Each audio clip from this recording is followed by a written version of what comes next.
RRB group D 2025-26 যে recent পরীক্ষাটা হয়ে গেল সেখানে একটা প্রশ্ন দিয়েছে, বলেছে রাদারফোর্ডের আলফা কণা বিচ্ছুরণ পরীক্ষার মাধ্যমে নিচের কোন আবিষ্কারটির পথ প্রশস্ত হয়, মানে কোন জিনিসটা আবিষ্কার হয়। দেখো এই কোশ্চেনের অ্যান্সার করতে গেলে তোমাকে রাদারফোর্ডের পরমাণু মডেল, রাদারফোর্ডের পরীক্ষা জানতে হবে। চলো আমরা দেখে নেই রাদারফোর্ড কি করেছিলেন। রাদারফোর্ড একটা সোনার পাতলা পাতকে নিয়েছিলেন, এই যে সোনার একটা পাতলা পাতকে নিয়েছিলেন, যেমন অ্যালুমিনিয়াম ফয়েল পেপার হয় আমরা দেখি, সেরকম অ্যালুমিনিয়াম ফয়েল পেপারের মধ্যে একটা পাতলা সোনার পাত তিনি তৈরি করেছিলেন এবং চারপাশে একটা পর্দা দিয়ে দিয়েছিলেন, একটা পর্দা দিয়েছিলেন, মাঝখানে একটা ছিদ্র রেখেছিলেন। স্যার এই পর্দার নাম কি? এই পর্দার নাম হচ্ছে ফ্লুরোসেন্ট পর্দা।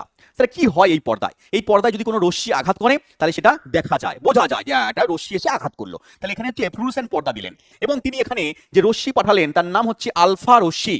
এই আলফা রশ্মি তিনি কিভাবে পাঠালেন? না, এখানে তিনি রেডিয়ামকে দিলেন। রেডিয়াম হচ্ছে একটা তেজস্ক্রিয় পদার্থ।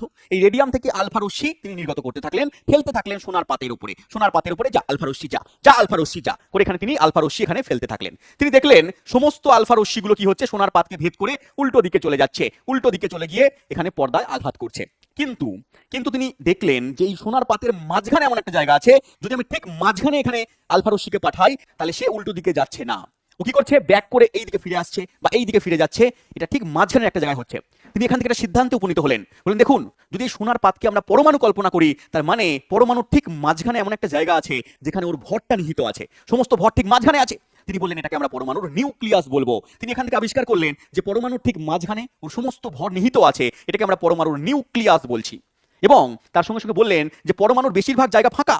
বুঝলে কাকা, পরমাণুর বেশিরভাগ জায়গা হচ্ছে ফাঁকা। এই ফাঁকা জায়গা দিয়ে কি হচ্ছে না, রশ্মিগুলো বেরিয়ে চলে যাচ্ছে। তাহলে বুঝলেন যে পরমাণুর বেশিরভাগ জায়গা ফাঁকা এবং পরমাণুর কেন্দ্র বা নিউক্লিয়াসটার বাইরে বিভিন্ন কক্ষপথে ইলেকট্রনগুলো ঘুরছে। তিনি বললেন যেমন ভাবে, তিনি বলেন যেমন ভাবে যে সৌরজগৎ আছে, সৌরজগতে সূর্যের চারপাশে যে গ্রহগুলো ঘুরছে, ববা ববা করে ঘুরছে, তেমন ভাবে এই নিউক্লিয়াসের চারপাশে ইলেকট্রনগুলো এবং বিভিন্ন কক্ষপথ নিয়ে ঘুরছে, বিভিন্ন কক্ষপথ নিয়ে ঘুরছে। তিনি বললেন না যে কোন কক্ষপথে ঘুরছে, কতগুলো কক্ষপথে ঘুরছে, হ্যাঁ এরকম তিনি কিছু বললেন না, বলে কক্ষপথে ঘুরছে।